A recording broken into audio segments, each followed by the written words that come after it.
Hey guys, welcome back, Maverick here, and right now we're going to be watching Fairy Gone episode 16.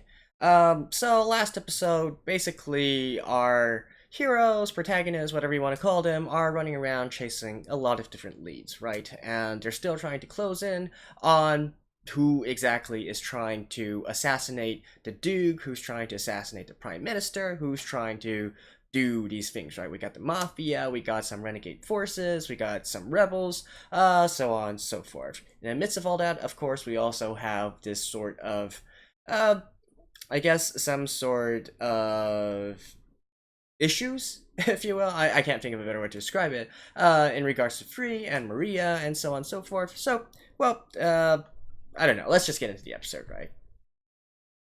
Alright, let's begin in 3, 2, 1, play. I just watched the last episode earlier today, so not really that much to recap, I feel.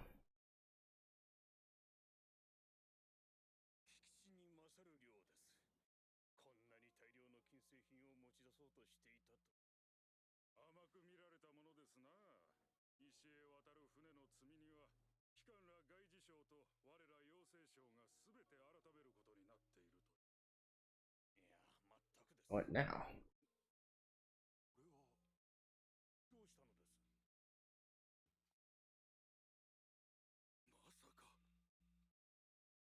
One of the fairy tomes?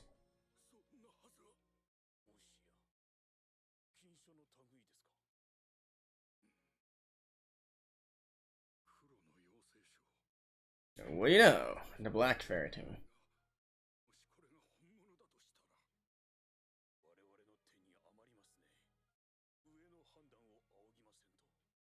So they seized contraband that was smuggled in, and somehow the black fairy tome just turned up there. They better have a damn good explanation for that. Alright, let me skip the opening real quick. I'll see you guys in a second. And back. You know, I was just thinking a little bit. Maybe it's possible that it was deliberately planted there to be seized by. What the heck?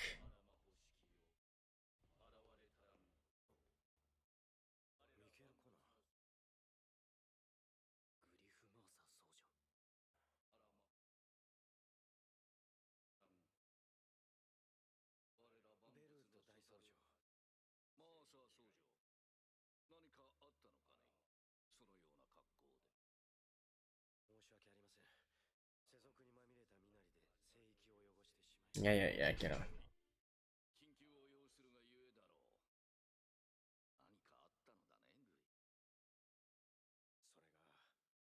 The Black Fairy Tome.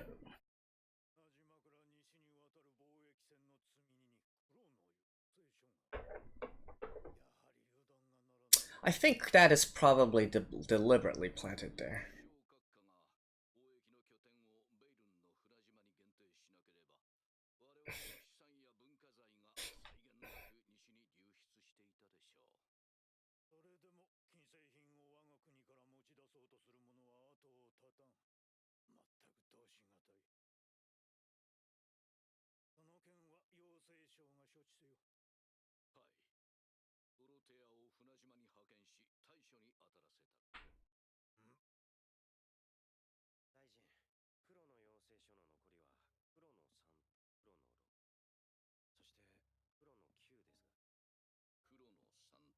Three, 6, 9.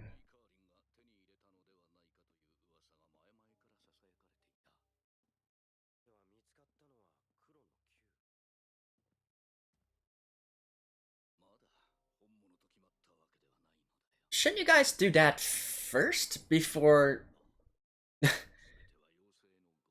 before reporting this to Prime Minister?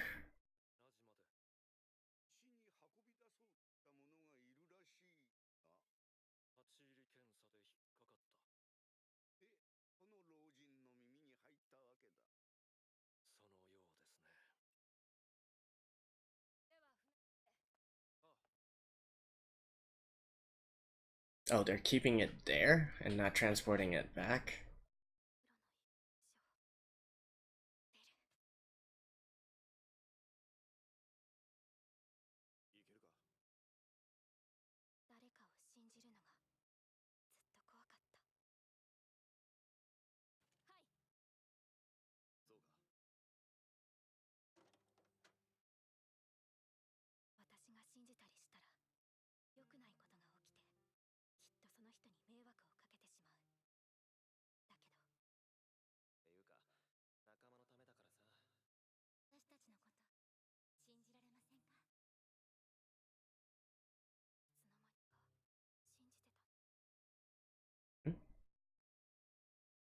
Why was that phrase not translated?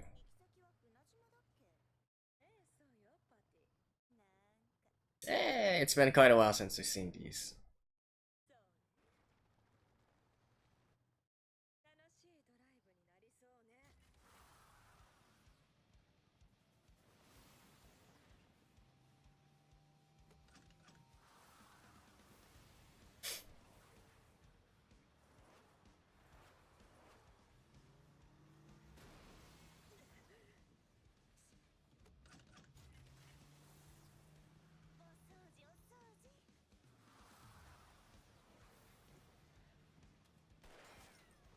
Ooh, nice shot.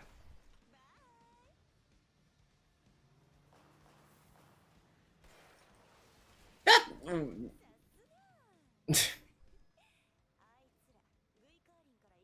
Well, whatever.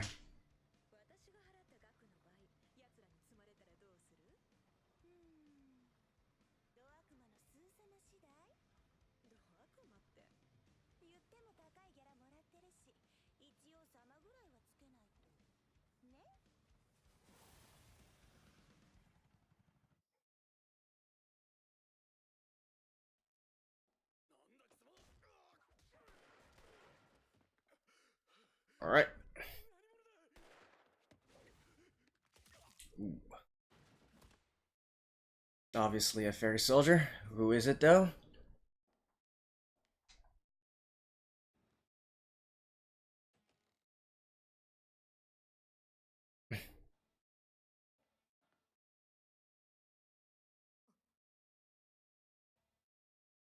These people really.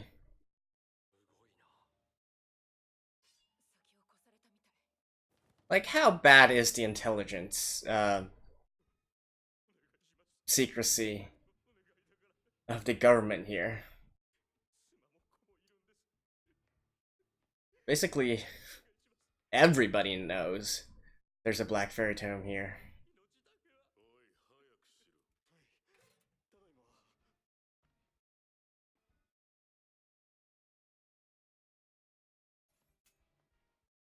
And who is this, anyways? The Colonel?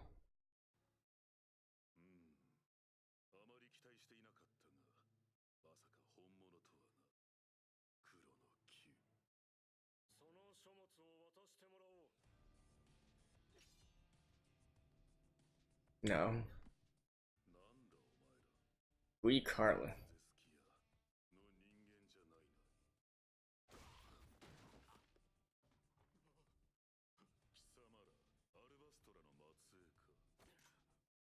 He's a fairy soldier, though.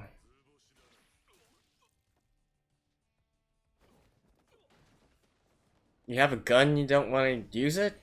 Seriously?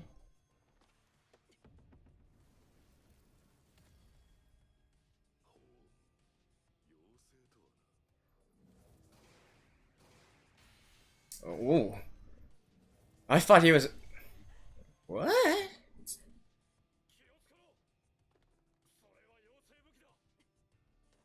But in order to use a fairy weapon, you...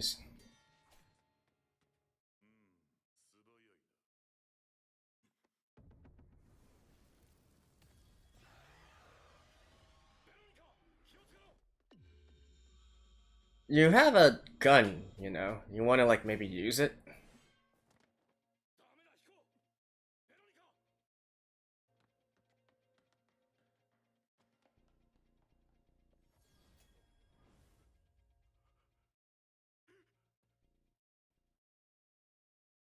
Like, even if you...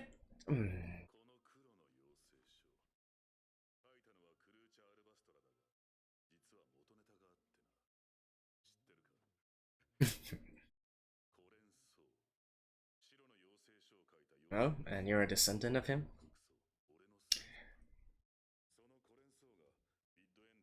Bloodlines seem to be very important in this series.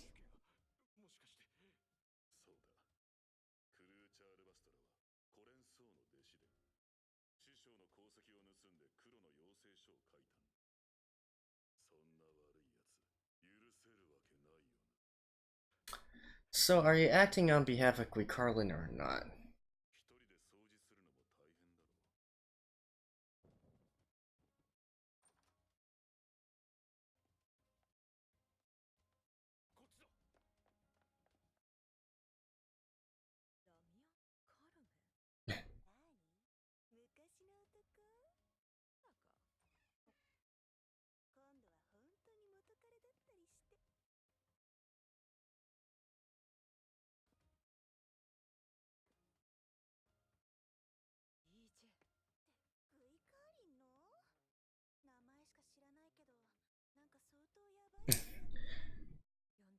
I'll bet you guys have already been found.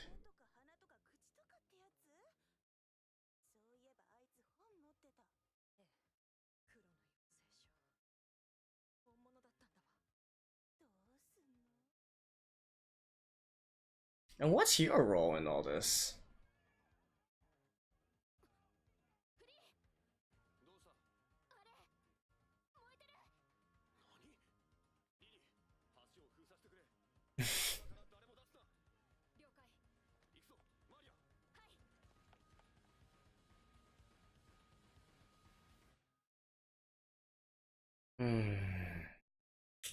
Like I said, the series is trying to be, like, much bigger than it can actually handle.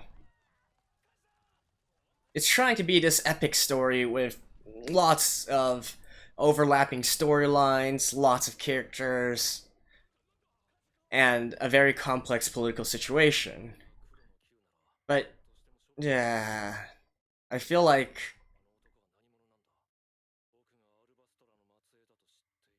he needs to, the author, I mean, needs to just he just needs to write this into a light novel instead.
So they're just gonna weed each other out on this island? Or the city?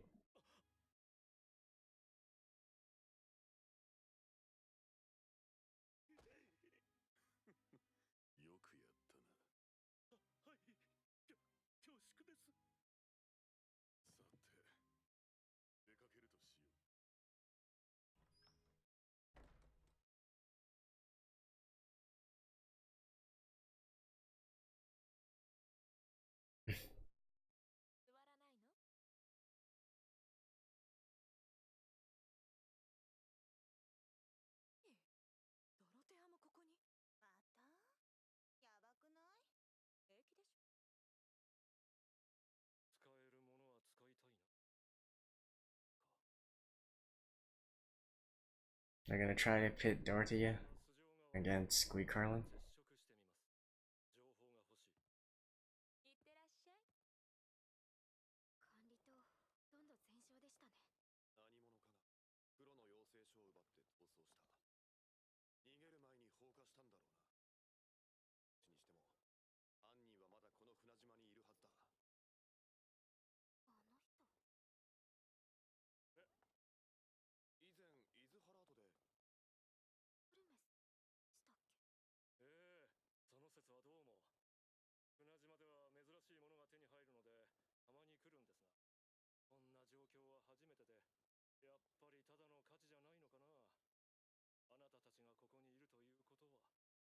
ばらくこの島からは出られないかもしれません。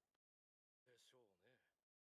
焼けた管理棟の周辺で怪しい男を見かけたという噂もありますし。怪しい男？この話、詳しく聞かせてもらえませんか？もちろん。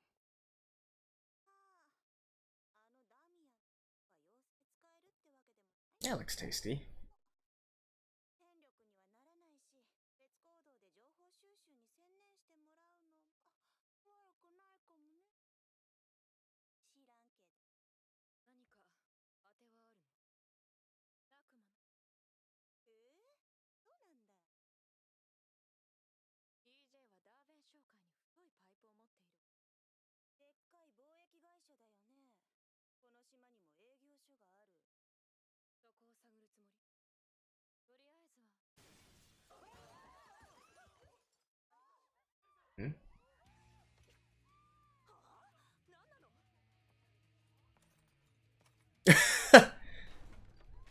It's just like, I'm coming to you guys. 派手にやってくれたわね。アルバストラ、男の方が見当たらんな。代わりに妙な女が増えた。スイーティ、仁義を知らん尻軽女め。勘違いしないで EJ。私はこれまで通りグイカーリンとだっていつでも取引するわ。取引だと？利害が一致するなら誰とでも組むのが私のポリシーなの。私は役に立つわよ。欲しいんでしょ、この子が。むしろそいつの方こそこれが欲しいんじゃないか。アルバストラ、貴様らには返してもらわねばならん借りがある。 He's holding a grudge. 面白そうな話ね。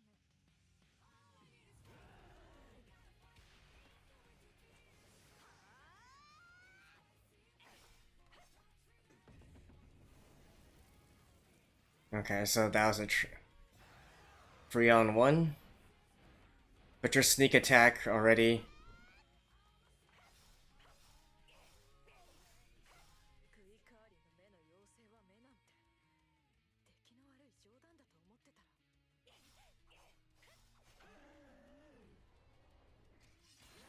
Damn. 妖精武器。無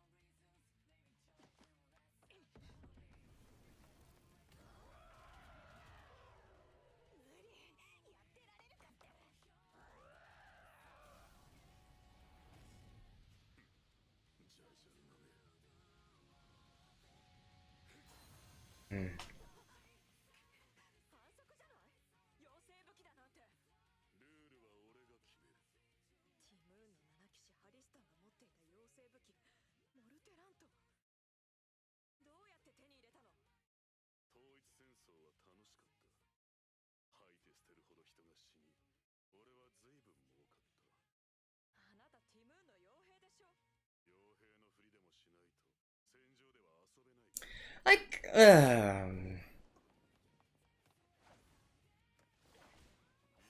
い動きだ。どちらにしても逃げるしか。ほう。危ない。なんだ？ベル。ダメだ！あの男は妖精武器を。だよ。 嘘だろ。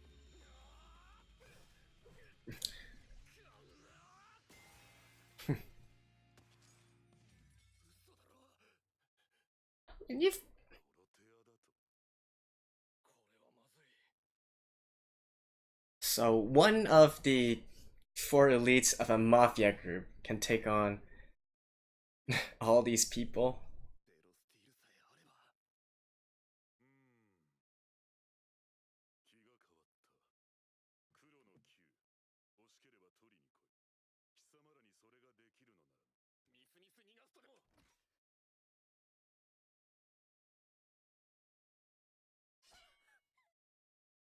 お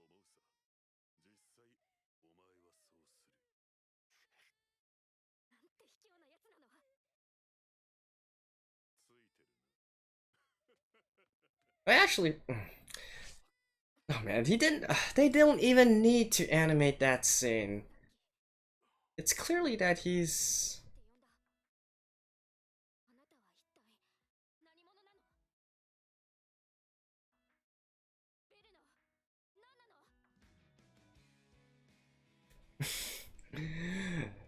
Oh, this story, man. This story. I'll see you guys after this. Alright, so that was episode 16 of Fairy Gone. And honestly, I'm just gonna continue to say what I've been saying in the past, in this episode as well. The author is really getting way too much over his head in terms of how he's trying to portray this story, right? He's really trying to make this into this giant epic with lots and lots of storylines and a very complicated world and lots of characters, lots of organizations, and really, it's just not working out right now. And it's like, especially, there things need to happen for a reason, right? If you want to tell a good story always, things don't just happen out of nowhere. It works sometimes, but the best stories have an ongoing flow that continues throughout, right? There could be some sudden situations as well, but normally they would be explained in a certain way, right? So, for instance, in this episode, I was wondering, like, why the heck is there suddenly a black fairy tome coming out of nowhere, right? One of the most elusive things that a lot of these people have been trying to search for these past 16 episodes, and yet suddenly one just shows up out of nowhere, right? I was thinking maybe it was planted, maybe somebody is on a plot or something, and so that's why they put it there, and thinking that it's going to be found, and so on and so forth, but apparently that's not the case, right? Like, shouldn't they try to run some sort of trace first as to where this thing came from, right? Like, which ship was seized and why, who was it registered under, who was the original, who were the original party that carried this very important and valuable artifact, right? No explanation there. It could be in the future, similar to last episode where I point out a lot of different things that they are mentioning, and I do hope that they actually make this into something with an actual context or background story. If it really is just there for the purpose of moving the plot forward, I'm just gonna call it out right now. That would be bad story writing, okay?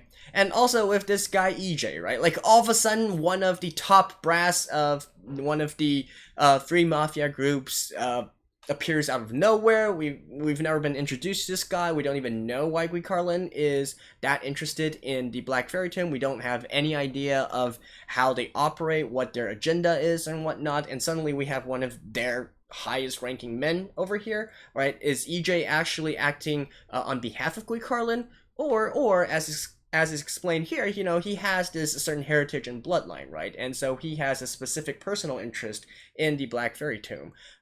Is that what's driving him?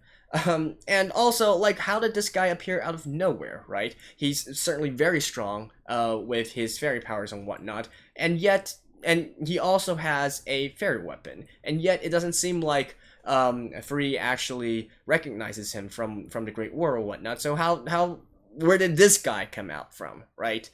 There's so much stuff that really needs to be expanded upon in order to make this a very satisfying and flowing story, but it's just not doing there. It's just like plucking this here, plucking that here. Why is Bittersweet all of a sudden back here again on the scene?